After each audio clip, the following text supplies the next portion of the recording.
In a moment that stunned the palace corridors, Princess Anne's voice echoed with quiet fury during a private meeting hinting at long-buried secrets tied directly to Queen Camilla. What was meant to be a routine conversation quickly spiraled into something far more dangerous. Anne was no longer willing to protect the past. Before we go deeper into what this really means for the royal family, make sure to subscribe so you don't miss a single update. What unfolded inside Clarence's house was not planned, not rehearsed, and certainly not polite. Anne had summoned only a handful of senior royals, arriving ahead of everyone else with a folder clasped so tightly in her hands it seemed tethered to years of silence. The atmosphere thickened the moment she sat down. No pleasantries, no soft introductions, just a quiet resolve that hinted at consequences no one was prepared to face. And when Camilla entered, the shift was immediate. Measured smiles replaced with guarded glances, an unease neither woman attempted to disguise. Anne wasted no time. She opened the folder, not to display its contents yet, but to make clear that she would. The past was no longer going to stay buried beneath palace etiquette. Camilla tried to deflect, guiding conversation back to present schedules, public appearances, anything to avoid revisiting decisions from the 1990s. But Anne refused, speaking in deliberate phrases that sliced through the room like cold air. She spoke of choices that altered the monarchy, missteps that reshaped trust, moments where self-interest quietly eclipsed duty. Charles sat in silence, torn, conflicted, and visibly shaken. He tried to read Anne's expression, searching for anger, but instead encountered something far heavier: disappointment. The kind of disappointment that carried years of loyalty tested and stretched beyond its limits. Camilla shifted uneasily, sensing the walls closing in, recognizing that this was not a conversation she could charm her way out of. Every word Anne spoke hinted at receipts, at recorded memories, at proof waiting to be unveiled. Anne didn't raise her voice. She didn't accuse directly. She let implication do the work. And the more she spoke, the clearer it became. This wasn't retaliation. It was accountability long delayed. The folder represented decisions once ignored, warnings once dismissed, alliances once manipulated.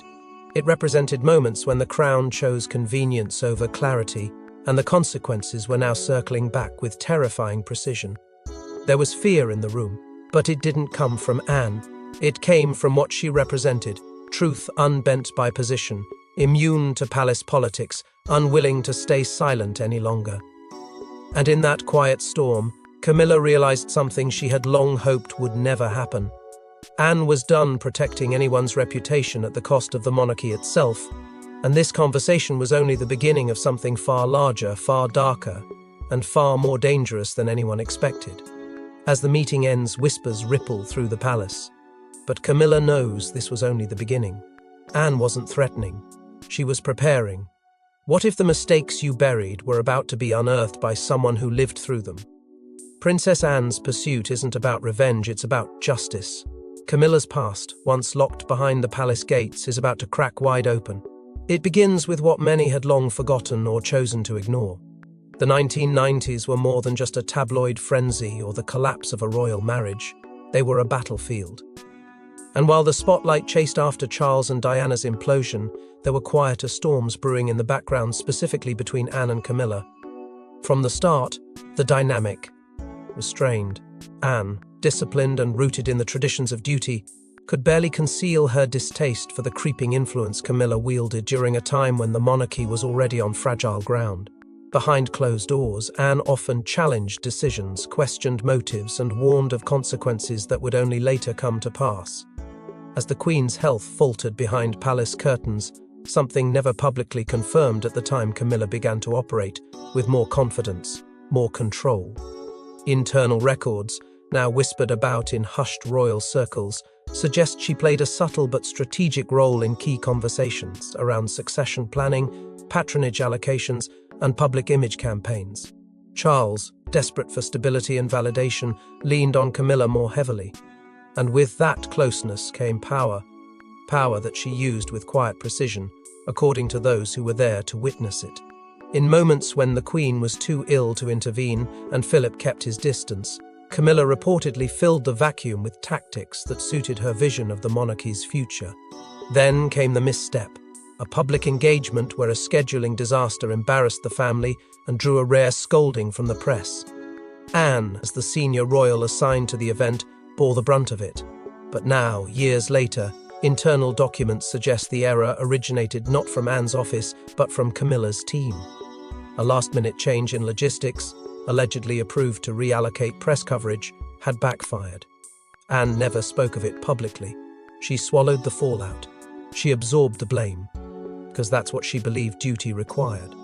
But she never forgot, and more importantly, she never forgave. This was not a story of petty rivalries.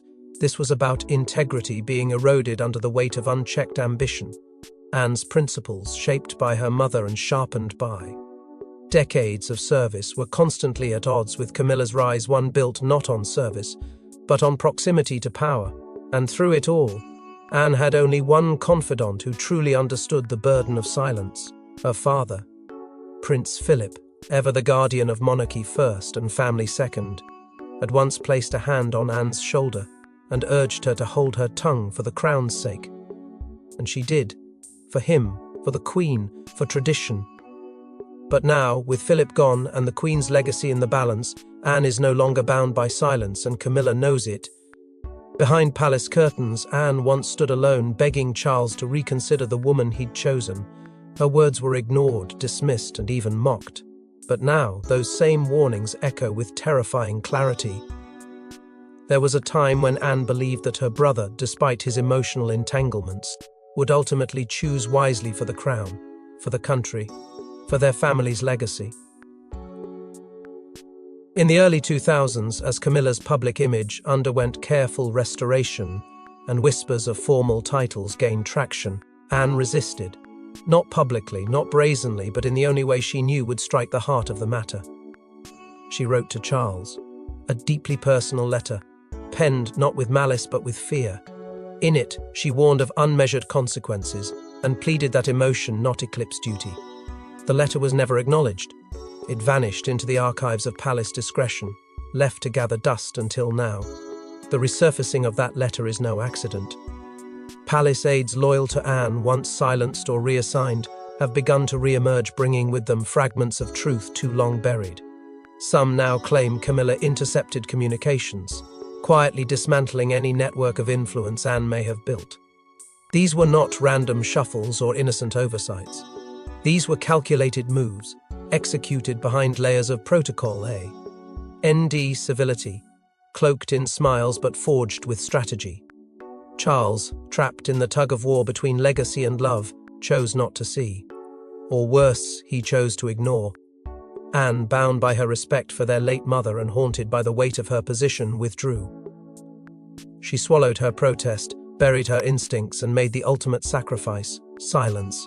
Not because she was wrong, but because she refused to be the one who fractured the fragile illusion of unity the public so desperately clung to. But behind the steely expressions and clipped responses was a deep scar, the wound of being right far too early, of seeing a storm long before the thunder. That silence, however, did not erase the truth. It merely delayed its impact. And now, with that very letter in her possession once more, Anne holds the proof that her instincts were never misplaced. The ink may have faded, but the weight of those words has only grown heavier with time. What once read as a sister's caution now reads as prophecy fulfilled. And while Camilla clings to her curated image, Charles must confront what he long buried: his sister's warning. Rising like a tide, he can no longer hold back. But fate has a way of circling back, and Anne now finds herself with irrefutable evidence Charles can no longer ignore. For years, royal staff moved in silence, guarding secrets, cleaning messes, and dodging consequences. But now a handful are ready to speak, unleashing tales Camilla prayed would never resurface. Loyalty inside the palace has always been measured in whispers and glances: who one stands beside in the drawing room, who one defends in crisis, and who one dares not cross. For decades, many of the Queen's aides, footmen, schedulers, and household officials watched the tectonic shifts behind royal walls, knowing full well that silence was not only tradition, it was survival. But now, cracks have begun to form in that code of silence, and those cracks are spilling decades of buried truths. Former aides, once assigned to Princess Anne, are now quietly stepping forward. Their loyalty to her was never severed, only forced underground. And with Camilla's influence now facing mounting scrutiny, the time to speak has finally come. Among the most damning claims is the revelation of misused internal correspondence letters between departments that mysteriously vanished or were rerouted under Camilla's oversight. One anonymous source, described as embedded deep during the early transition years, has confirmed that Camilla's inner circle manipulated responses, withheld Anne's proposals, and occasionally redirected palace initiatives in ways that diluted Anne's role in favor of Camilla's rising visibility. And while the crown remained untouched in public, inside, a quiet war for relevance simmered. Anne, who commanded deep trust across military and charitable institutions, found her reach slowly restricted. Opportunities she had earned were quietly passed to Camilla, often under the guise of modernizing roles or updating public image. Staff members recall moments when Anne's initiatives, particularly those involving veterans' welfare and rural outreach, were stalled inexplicably. One recalled a proposal that mysteriously never made it to the Queen's desk, only to find its language later repurposed in a speech delivered by Camilla. Another recounted the night in Balmoral when, during a private gathering, Camilla mocked Anne's stoicism in front of select guests. It wasn't the words that stung, it was the laughter that followed. Anne left the room early that evening and never mentioned it again, but her staff never forgot. Nor did they forget what followed. In the months after, Anne's most senior advisor, known for her fierce discretion, was reassigned to a post far removed from influence. 2M. Or loyal aides followed, shuffled into ceremonial roles with no real function. It wasn't coincidence, it was control. Camilla didn't confront Anne directly. She didn't need to. She worked through systems, bureaucracy, influence, restructuring Anne's circle one move at a time, until her strongest supporters were no longer at her side. But now, those same supporters are returning. Not with vengeance, but with truth. As voices grow louder and more courageous, Camilla begins to realize that fear alone cannot keep the truth buried.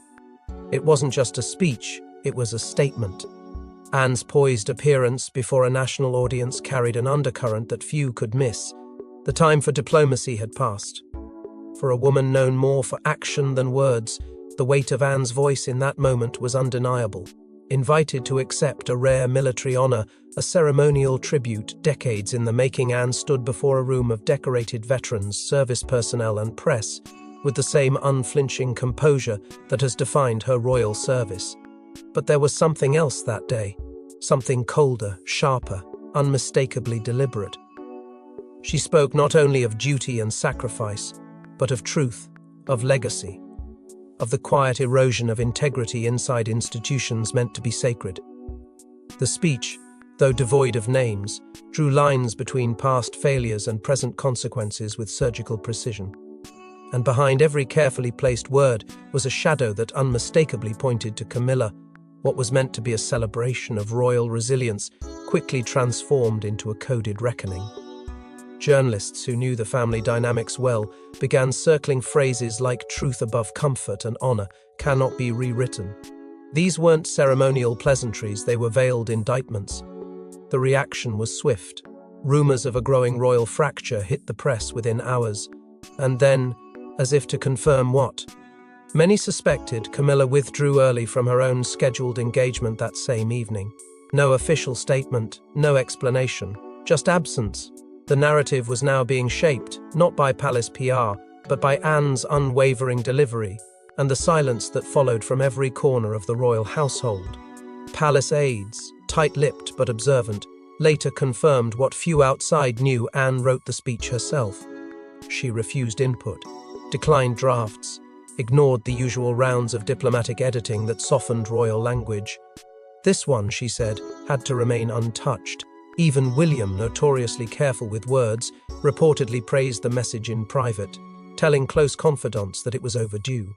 His gesture wasn't just support for Anne, it was a subtle nod to a growing divide between the heirs and the institution's current power structure.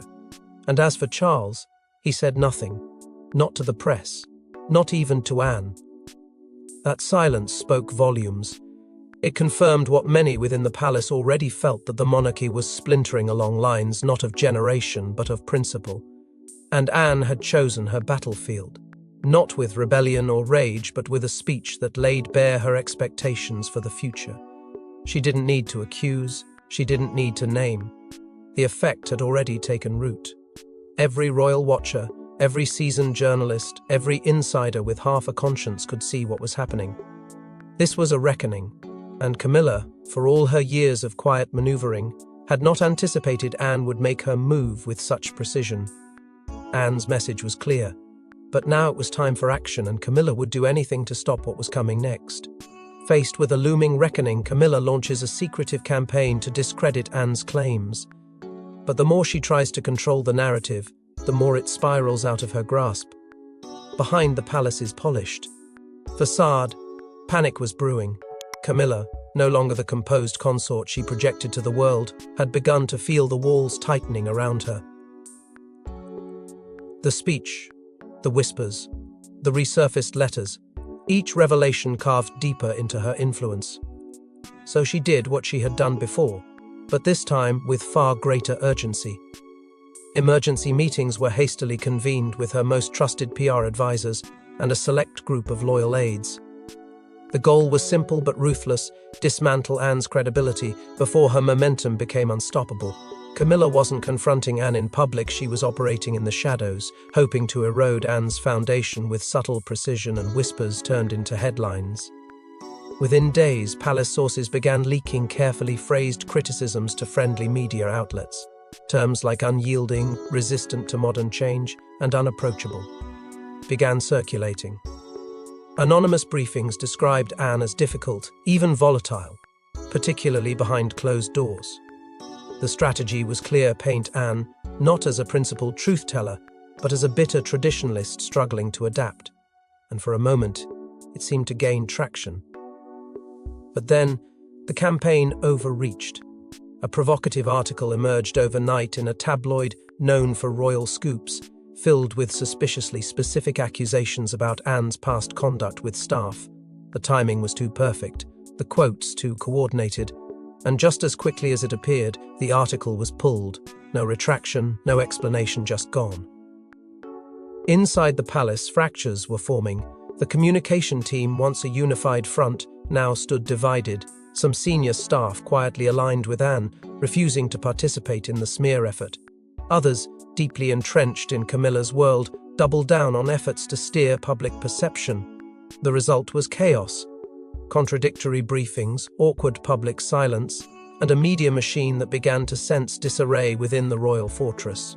Camilla, for all her planning, could no longer hold the pieces together. Her isolation deepened. She began skipping public engagements without notice, citing health concerns or last-minute changes. When public appearances couldn't be avoided, Catherine was quietly sent in her place. But the choice only fueled speculation.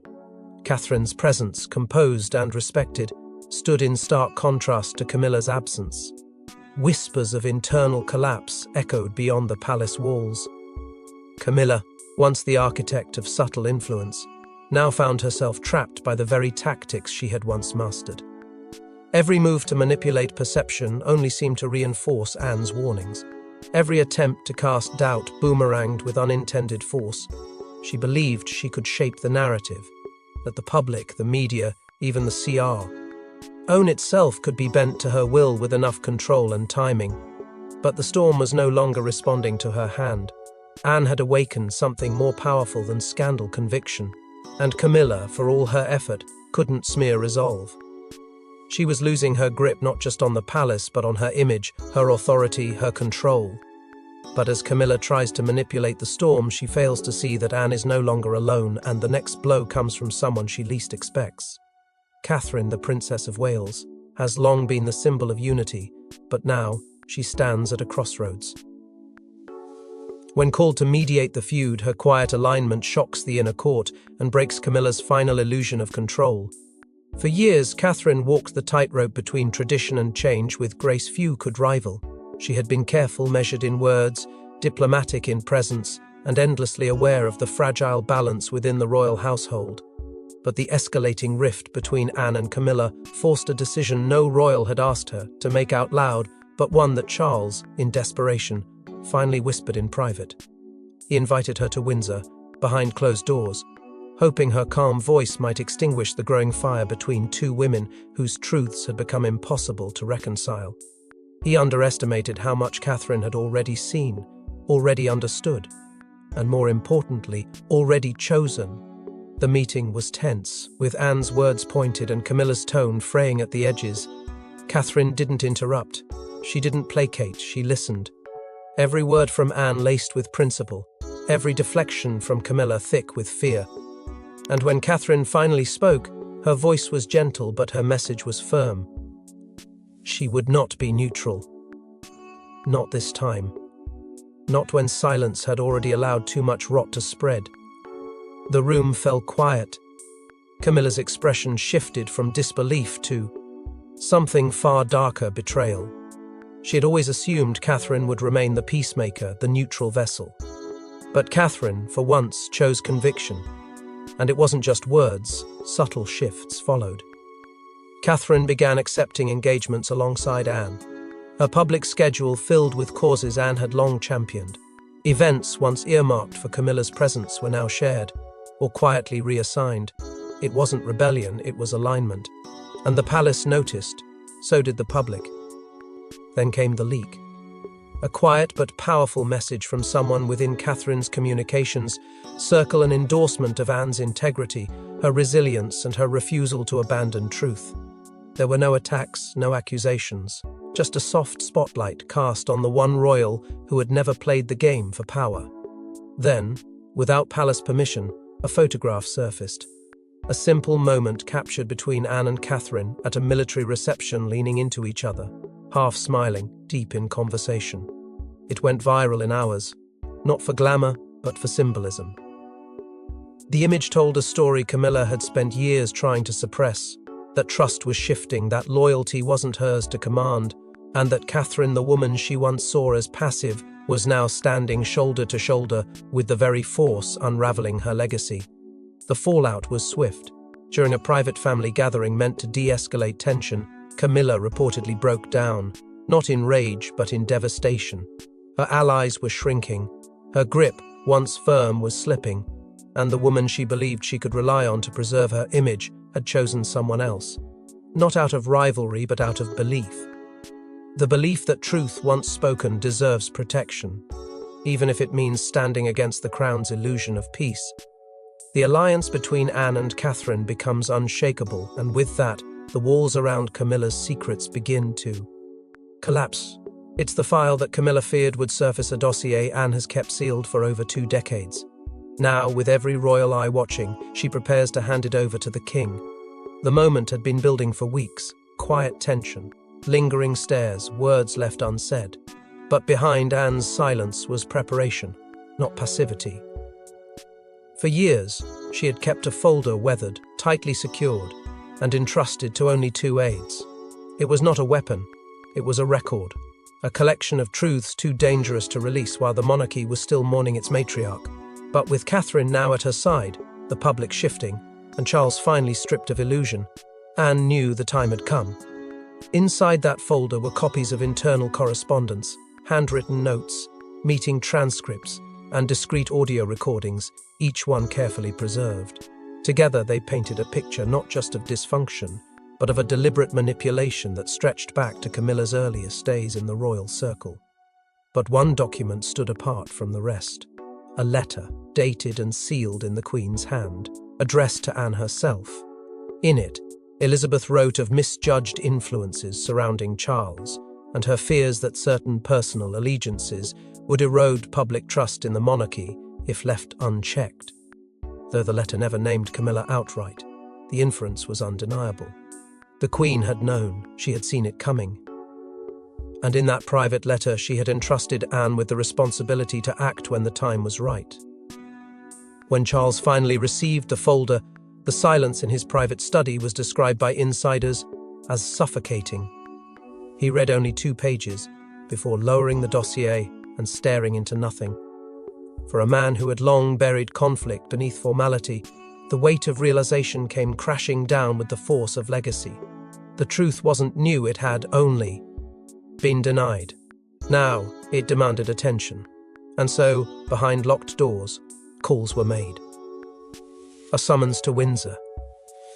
An emergency meeting of the Inner Council. Not a ceremony, not a strategy. A reckoning. Outside palace walls, the tremors were already being felt. Journalists began circling like hawks, picking up leaks from lower staffers who sensed a shift.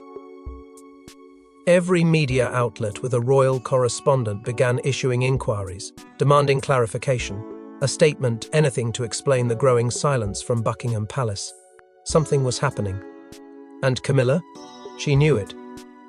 Reports suggest she pleaded with Charles behind closed doors, asking him to protect what little privacy remained, that making it public would serve no one, that the monarchy had already weathered enough. But Charles wasn't the same man who once looked the other way. He had seen the writing, heard the testimony, and most damning of all, read the words of his own mother, preserved by the one sibling who never stopped holding the line. But what Charles does next reshapes everything and leaves the monarchy's future in an entirely new light. The monarchy now stands at a painful crossroads. As the truth finally spills into daylight, lines are redrawn, roles are reassigned, and Camilla is forced to reckon with a legacy she can no longer control. For decades, the royal family survived by what was left unsaid. But now, with revelations cascading through corridors once built on tradition and secrecy, silence is no longer an option. In a move that caught both the public and insiders off guard, King Charles issued a rare and carefully worded statement. Though no names were mentioned, the gravity was unmistakable. He acknowledged failings of the past and moments where personal choices blurred the obligations of the crown. It was an admission without direct confession, but in the world of royal messaging, it was seize. Camilla, once so confidently centered in the spotlight, began retreating almost immediately. Palace officials announced she would be stepping back from several public duties, citing personal reflection and a desire to give space for renewal. But behind those words, few mistook the truth. This wasn't a voluntary step. It was a quiet exit masked as grace. As Camilla faded into the backdrop, another figure rose into clearer focus. Princess Anne. Once the steadfast workhorse of the monarchy, Anne was now elevated, recognized not just for her service, but for her moral compass. Dubbed by royal commentators as the crown's compass, she was quietly offered greater ceremonial power and strategic visibility. It was less about reward and more about restoration, correcting the imbalance that had long left her wisdom sidelined. In parallel, Catherine, Princess of Wales, was named to oversee a sweeping internal reform initiative, a direct response to the fractures exposed by Anne's disclosures. Her appointment signaled a new chapter, one built not on legacy alone, but on integrity, trust, and transparency. And with each of these changes, Camilla found herself further isolated, watching the monarchy reconfigure without her voice at the table. Meanwhile, the outside world responded in kind. Public sentiment surged, social media platforms lit up with messages of support. The hashtag #StandWithAnne trended globally. Becoming more than just digital noise, it became a cultural reckoning. For a family so often shielded from accountability, the people were finally seeing not just scandal but substance. It wasn't about takedown, it was about truth, and Anne had become its vessel. The climax came not with a grand announcement, but a single, powerful image, Anne standing beside Charles at a Commonwealth tribute, no longer across from him in silent defiance but beside him. Not in surrender, but in solemn partnership. She was no longer the sister who challenged. She was the woman who clarified, the monarch's truth-teller. First. The House of Windsor, silence once protected the powerful. But in the end, it was truth relentless, painful, unspoken that Thanks for watching. Please don't forget to like and subscribe, and we will see you in next one.